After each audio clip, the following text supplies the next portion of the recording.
Hey guys, and welcome to a brand new video here on FPL Now. Today we're going to be going over some knee-jerk reactions for Game Week 28, Double Game Week 28 should I say. So if you're excited for the video, as always, make sure to drop a like down below. Let's try and hit 50 likes. Leave a comment, how is your Game Week 27 going so far? Subscribe if you're brand new, ring the notification bell. With all of that out of the way though, let's get into the video and I really hope that you enjoy. So, starting things off, as always, with the knee-jerk reaction videos, going to go over what my current points are for the previous game week, which in this case is game week 27. I have 3 players left, which are all Burnley players, and I'm currently sitting on 54. So I did play my free hit this week, and it generally could have gone a lot better. Pope got me 3 points, Cancelo got me 9, I went with Walker Peters over Livramento, got me 9 as well. He was so close to scoring as well. If that goal went in, would have been absolutely loving life. And then Ben Mee getting 2 points as well. Mahrez not starting, was so surprised at that. I was convinced in my head that Mahrez was starting. Originally I had Bruno, Foden and Mahrez, I think, and I changed to Mahrez, Sterling and Sancho last minute because I was like, I kind of want to go for a couple of punts this week, just simply because I'm on my free hit. So I decided to go for Sancho and Mahrez and Sterling, and it was definitely the wrong play. I definitely should have gone Bruno, Foden and Mahrez because of course Foden did get the goal. I don't think he got any bonus, but it would have been still nice to get those extra 5 points from the goal there. And then Son, of course, getting a goal, which was really nice to see. I mean, a lot of people captained Son and Kane, which in hindsight was definitely the better option to do. I mean, Leeds are just so bad at the back. It's going to be weird to see how they kind of shape up now, especially with Bielsa going. So I don't know if it's going to be still a team to attack or if the new manager is going to come in and proper sort them out at the back. But yeah, Leeds were just leaking in goals, which is why Kane decided to pop off and Son decided to pop off. So if you did captain one of those, then, you know, kudos to you. You absolutely smashed it out of the park. Of course, I've still got Weghorst, who has a game left. He did get a goal disallowed as well. If that goal went in, it would have been a completely different story. Or if that goal was allowed, should I say. And then Bro, you're getting 2 points as well. So all in all, it's not a terrible game week. I mean, if I didn't free hit, I mean, I had to free hit this week because I wildcarded into a team that just weren't playing much this week at all. I had the likes of 3 Liverpool players, 3 Arsenal players. So I had to wildcard this week. So I had to free hit this week, should I say. So again, I can't really complain, but 54 points isn't that bad. I've still got 3 left to play. If they somehow keep a clean sheet against Leicester, then that'd be great because that'd be another like 8 points at the back. And if they win 1-0 and, you know, Weghorst gets the goal and Ben Mee and Poe both get a clean sheet, then, you know, it's going to be a really good game week. But if it is just like a 1-1 a 1-1 draw and none of them are involved in anything, then of course it's not going to be that good. But yeah, sitting on 54, hoping for the best for the remainder of game week 27. However though, game week 28, a big double game week, and as well as that, we've had the news that Chelsea may also double and have Norwich as well in game week 28, which is, if that is the case, then they are sitting on a really nice double game week. I currently have no Chelsea players, so I'll probably get rid of somebody like Van Dijk for Reece James and bring him in instead. But yeah, Chelsea could have a really nice double. It's not confirmed yet though, because I think basically something has to happen in the FA Cup for that to be confirmed. So again, if you are like transferring players this week, I mean, if you're on your wild card, it's not too bad because obviously you can just, if you're wildcarding this week, you can just mess around with your team, whatever. But if you're not wildcarding this week and you're just getting in transfers, obviously wait for the FA Cup games because you know, you'll obviously want to bring a Chelsea player in with their double up that they have.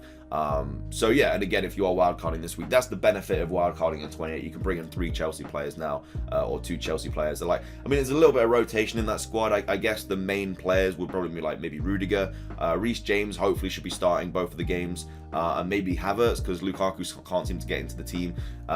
So yeah, honestly just different Chelsea assets there you could be bringing in. But anyway, let's go into the knee-jerk reactions and the top transfers in this game week so far. Salah, #1. I mean, a lot of people are bringing him back into their team because of course he did blank in game week 27, but people want Mo Salah back, so they are bringing him back into the team. Over 100,000 people already bringing him in. Shea Adams as well, another one. I mean, Shea Adams does have the double up in game week 28, which is Villa and Newcastle, which is obviously a really nice fixture, and then has Watford, Burnley and Leeds. So really nice fixtures coming up for Southampton.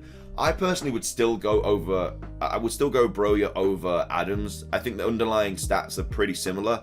And yeah, Brogy is just going to save you a lot more money. You know, Shea Adams is 6.9. I think Brogy is like 5.5, 5.6, something like that. So it's a lot of money to be saved there. And again, their stats are similar. I know that Adams did just score, but you know, if Brogy scored, then it would have been a completely different story. So I still like going Shea Adams instead. We've also got Harry Kane as well, who does double in 29 with Man United and Brighton. So that could be a nice little fixture there. Also, Everton at home in game week 28. Really, really nice fixture. And to be fair, Spurs' fixtures are just really, really nice for till the end of the season. You know, they've not really got too many tough games. They've got Liverpool away in game week 36, but apart from that, like they've just got nice fixtures. They've also got Arsenal at home to rearrange as well, so a double game week going to be happening somewhere there. So yeah, honestly, it could be a hold for the remainder of the season. Jimenez, another player that over 57,000 people have brought in. Now, he did not start last night against West Ham, which is a little bit worrisome. Because you'd expect him to be starting. He is on pens and stuff. Of course, they have a really, really nice run of fixtures, Wolves do. Crystal Palace and Watford in game week 28, which is, of course, a really, really nice double up. And then Everton, Leeds, Villa. They then have Newcastle. Then they've got City, but then Burnley, Brighton, Chelsea, Norwich, and Liverpool. So not the greatest end to the season with Chelsea and Liverpool in 2 of the 3 games, but Norwich is sandwiched in the middle there. But yeah, but until like game week 32, I think Wolves players are probably just a hold, to be fair. Like, honestly, the fixtures are just that good. However, though, the fact that Jimenez did not start last night is very worrying. Like, is Hwang now maybe a better option to bring in? I mean, if he is, it's much better because he's a lot cheaper. But of course, if Jimenez isn't on the pitch, who's taking penalties? So it's just one of those to think about as well. I don't know. Like, we'll wait for press conferences and stuff or whatever and see if he did pick up some sort of injury. But he did come on. But yeah, I think it generally just is because he's out of form. Like, he's not really been doing anything. Really, he's just kind of been running around like a headless chicken. So we'll have to see what happens there. Next up, we have Livramento as well. Again, Southampton, like I say, just really, really nice fixtures coming up. 4.4 mil. Seems to just be having that that spot at the back. And again, he's just playing really, really well. So I can't really see him losing that spot now. I think the last game against Norwich was really the decider. Like, if he didn't start that game, it would have kind of made things a little bit more difficult. But I think he's much more likely to start now. I think he could potentially get rotated at some point. And I think Walker-Peters is the safer option. He is going to cost you like 0.5 more, but he is a much safer option. But yeah, Livramento is still a really, really good option. Only 4.4 mil. Definitely worth it in my book. As long as you have a strong bench to come on in case he doesn't play, yeah, you'll be all right. So that's the top transferred in players this week. Let's go into the top transferred out players this week. And Jota at the number 1 spot, 70,000 people transferring him out. He did play last night, though, in the Carabao Cup final. He did come on as a sub, so he is back now.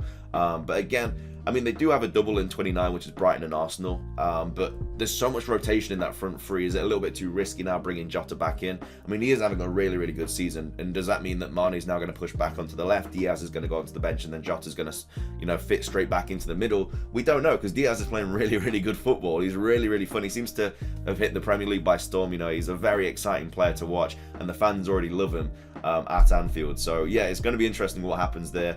I can't see them rotating any of their best players, though, because, you know, the title race is just that close. I mean, we all saw what happened in that City game against Everton. I mean, it was absolutely daylight robbery. Like, I don't know what went on there, man. The worst penalty decision I've ever seen in my life. You know, I'm not a Liverpool fan. I'm not a City fan. I don't support any team in the Premier League. I'm a Nottingham Forest fan. But I think for the neutral, I think even City fans could have said that was definitely a handball. Even Rodri's face, as soon as it is hand, it was such a guilty expression.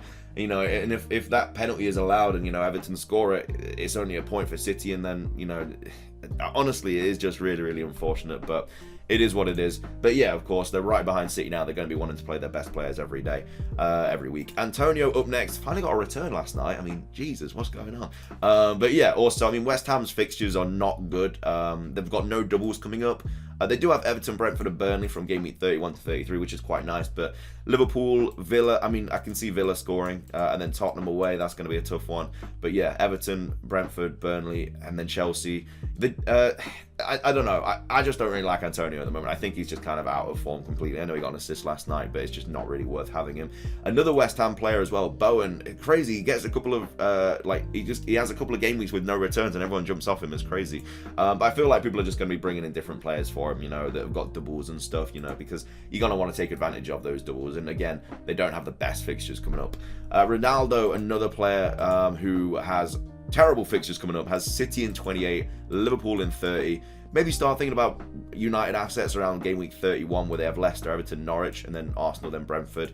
Of course, no games to rearrange, but I don't know. I feel like Kane is just the option now. You know, if you've got Ronaldo, Kane does have a double. He has some really nice fixtures coming up. Has Everton at home this week. He's just probably the better option to go with. And then Bruno Fernandes as well. Like, people are probably going to be getting rid of him for the likes of Salah, maybe Son. Yeah, a bit of a no-brainer, to be fair. I mean, I don't know how Ronaldo and Fernandes did not get any returns in that game against Watford. Like, for all the Ronaldo and Fernandes owners, like, I feel for you, man. That was ridiculous how they didn't score. I mean, Fernandes had so many big chances and created a lot of big chances as well. So, really unfortunate not to see any points from that game. But that is how FPL works. Sometimes you get really lucky, sometimes you don't. But anyway, they are the knee-jerk reactions for game week 28. I'll be making a wildcard video tomorrow. And then, again, once the FA Cup stuff is all happening and everything, I might do like another updated wildcard or something like that. But either way, thank you so much for watching. If you enjoyed the video, drop a like down below, leave a comment. What are you currently sitting on points wise for game week 27? Subscribe if you're brand new, ring the notification bell. So everything from me, have a fantastic rest of your day, and until next time, peace.